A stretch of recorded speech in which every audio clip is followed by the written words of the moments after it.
नमस्कार विद्यार्थी मित्रांनो, क्रिएटिव्ह मॅथ्स मराठी या आपल्या लाडक्या युट्यूब चॅनलमध्ये पुन्हा एकदा तुमच्या सगळ्यांचं सहर्ष स्वागत आहे.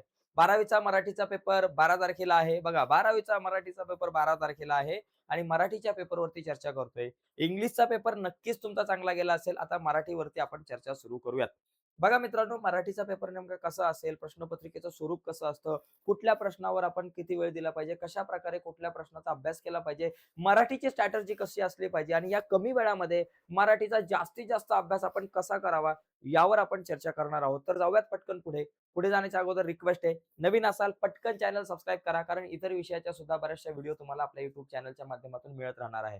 मराठी विषयाच्या आणि इतर सगळ्या विषयांच्या जर तुम्हाला प्रश्नपत्रिका हव्या असतील तर व्हिडिओच्या खाली डिस्क्रिप्शन मध्ये लिंक दिले, त्या लिंकवर क्लिक करून तुम्ही सगळ्या विषयांच्या प्रश्नपत्रिका डाउनलोड करून घ्या, त्याचा अभ्यास करा. दुसरी लिंक मी लवकरच व्हिडिओच्या खाली डिटेलमध्ये देतो. मराठीच्या नोट्स आहेत, त्याची लिंक व्हिडिओच्या खाली डिस्क्रिप्शन मध्ये देतो. त्या लिंकवर क्लिक करून तुम्ही मराठीच्या नोट्स ज्या आहेत त्या डाउनलोड करू शकता आणि त्यांचा अभ्यास करू शकताय. तर जाऊयात पटकन पुढे. बघा मित्रांनो, लक्षात घ्या की मराठीच्या पेपरमध्ये बघा स्ट्रॅटर्जी जर तुम्ही करत असताना पहिला विभागानुसार जर विचार केला तर पहिला विभाग जो आहे ना तो सगळ्यात महत्वाचा आहे, सगळ्यात जास्त मार्काला आहे, 20 मार्काला आहे. विभाग 1 जो आहे ना त्याच्यामध्ये तुम्ही कशावर भर दिला पाहिजे बघा, गद्यकृती आहे. त्याच्यामध्ये अ आणि आ आणि ई आहे. बघा पहिल्यातला आ आणि पहिल्यातला ई अशा 3 कृती या ठिकाणी असतात. आता अ जी कृती आहे त्या कृतीमध्ये 3 प्रश्न असतात. एक पहिला प्रश्न, दुसरा प्रश्न आणि तिसरा प्रश्न. याच्यातला पहिला आणि दुसरा प्रश्न हे दोन्ही प्रश्न वस्तुनिष्ठ असतात. म्हणजे एका वाक्यात उत्तरे लिहा, एका शब्दामध्ये उत्तरे लिहा अशा प्रकारचं असतं.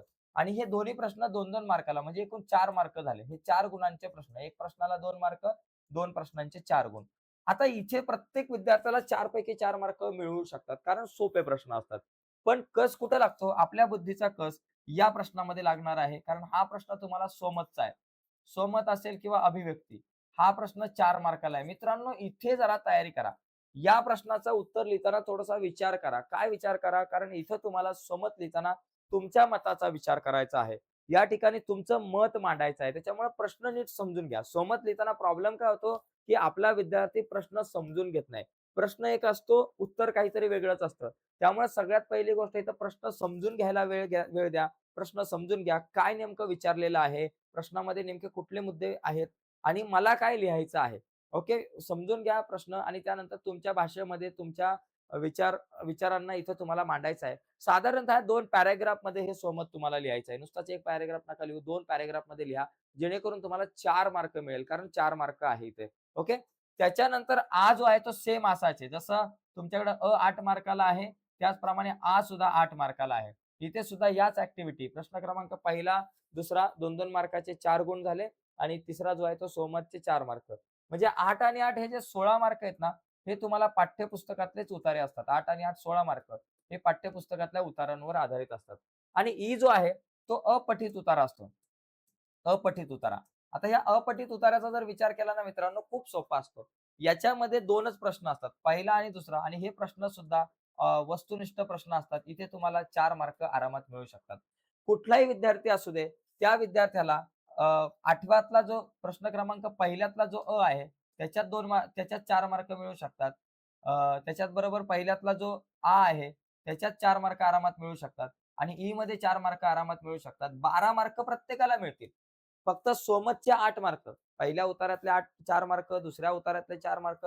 हे जे 8 मार्क सोमतचे आहेत ना, इथं 4 पैकी जर तुम्हाला 6 पडले, तर तुमचे या ठिकाणी 18 मार्क होऊ शकतात. जर तुम्ही सोमत नीट लिहिलं, तर तुम्हाला 3 ते 4 मार्क सुद्धा मिळू शकतात. पण साधारणतः मिनिमम 3 मार्क तरी मिळू शकतात तुम्हाला जर तुम्ही सोमत नीट लिहिलं तर. तर असा हा मित्रांनो हा पहिला आपला प्रश्न आहे. दुसरा जो विभाग आहे, तो पद्य विभाग आहे. म्हणजे तुमच्या पाठ्यपुस्तकातली जी कविता आहे, तिच्यावर आधारित. तर त्याच्यातली अ जी कृती आहे, त्या अकृतीमध्ये 3 प्रश्न. पहिला प्रश्न, दुसरा प्रश्न आणि तिसरा प्रश्न. पहिला आणि दुसरा प्रश्न खूप सोपा असतो मित्रांनो. बघा याच्यामध्ये 3 प्रश्न असतात. अ आहे, आ आहे आणि ई आहे. तर या अ मध्ये जर तुम्ही बघितलं, तर अ मध्ये तुम्हाला एक कविता दिली जाते. त्या कवितेवर 8 मार्काचे प्रश्न असतात. पहिले 2 प्रश्न एका वाक्यात उत्तरे, एका शब्दात उत्तरे किंवा काही महत्त्वाच्या ओळी लिहा, काही संदर्भ असलेले असे प्रश्न विचारले जातात. आणि इथे 4 मार्क प्रत्येकाला मिळतील. इथे फक्त जरा अभिव्यक्तीचा प्रश्न आहे. इथले 4 मार्क थोडेसे विचार करून आपल्याला मिळवायचे आहेत. हा जो प्रश्न आहे, हा प्रश्नामध्ये तुम्हाला काव्य सौंदर्य या ठिकाणी सरळ-सरळ ओळींचा अर्थ लिहायचा. आपल्याला काय लिहायचा? ओळींचा अर्थ. 4 मार्काला आहे. एकदम सोपा आहे. ओळींचा तुम्हाला इथं अर्थ लिहायचा आहे 4 मार्काला आणि तुम्हाला ई जो आहे याच्यामध्ये तुम्हाला भाषा सौंदर्य किंवा तुम्हाला रसग्रहण दोघांपैकी एक लिहायचं असतं. भाषा सौंदर्य किंवा रसग्रहण. तर हे प्रश्न समजून घेण्यासाठी तुम्हाला भाषा सौंदर्य किंवा रसग्रहण लिहिण्याच्यासाठी तुम्हाला काय करावं लागेल? प्रत्येक कविता, त्या कवितेचं नाव, कवितेच्या कवीचं नाव आणि त्या कवितेमधून मिळणारा महत्त्वाचा संदेश या 3 गोष्टी मित्रांनो व्यवस्थित करून घ्या. कारण त्या तिन्ही गोष्टी तुम्हाला ई प्रश्न लिहिताना उपयोगी पडतील. तर अ 8 मार्काला, आ 4 मार्काला आणि ई 4 मार्काला असा 16 मार्काचा हा प्रश्न आहे, महत्त्वाचा आहे. तर अशा प्रकारे मित्रांनो गद्य आणि पद्य मिळून तुमचे एकूण 36 मार्क होतात. जे 50% च्या जवळपास आहे. पुढचा जो आहे विभाग 3 तो साहित्य प्रकार कथा, सैद्धांतिक असतो. म्हणजे तुम्हाला या तिसऱ्यातला तिसऱ्यामध्ये आणि आ 2 प्रश्न आहे. आहे आणि आ. तर मध्ये काय माहिती का? एक सैद्धांतिक म्हणजे एक उतारा दिला जाईल, कथेशी रिलेटेड निगडीत आणि त्या उतार्यावर आधारित 4 मार्काचे प्रश्न. तर हा प्रश्न खूप सोपा आहे. उतारा ऑलरेडी दिलाय आणि 4 मार्काचे प्रश्न असतील. विभाग 3 महत्वाचा आहे.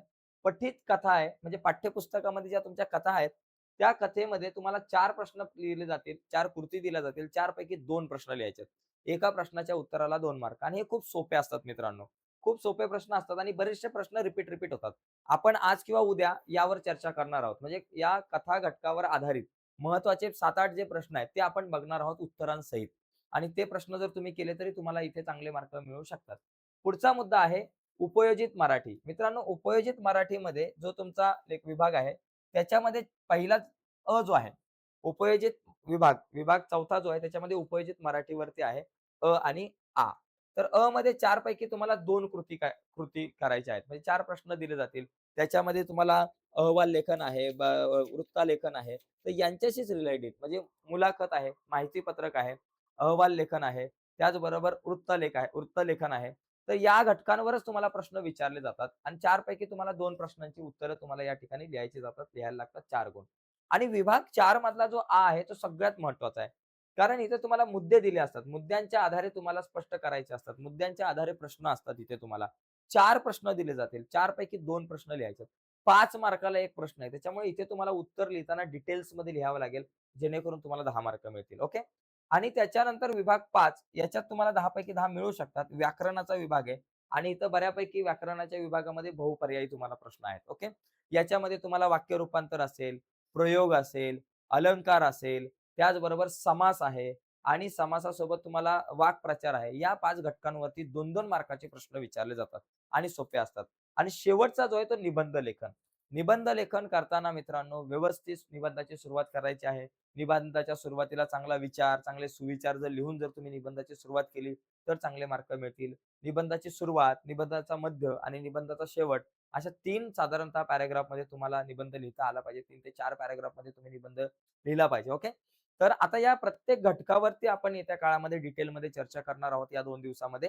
त्यासाठी आपला चॅनल सबस्क्राईब करून ठेवा आणि महत्त्वाची गोष्ट व्हिडिओच्या खाली डिस्क्रिप्शनमध्ये मी लिंक दिली त्या लिंकवर क्लिक करून मराठीच्या आणि इतर सगळ्या विषयांच्या प्रश्नपत्रिका तुम्ही डाउनलोड करू शकताय आणि त्याचबरोबर मराठीच्या नोट्सची सुद्धा लिंक मी व्हिडिओच्या खाली डिस्क्रिप्शनमध्ये तुमच्यासोबत लवकरच शेअर करतो म्हणजे तुम्हाला नोट्स सुद्धा या ठिकाणी मिळतील. तर आजच्या चर्चेत इथेच थांबूयात मित्रांनो. बाय सर्वांना. धन्यवाद.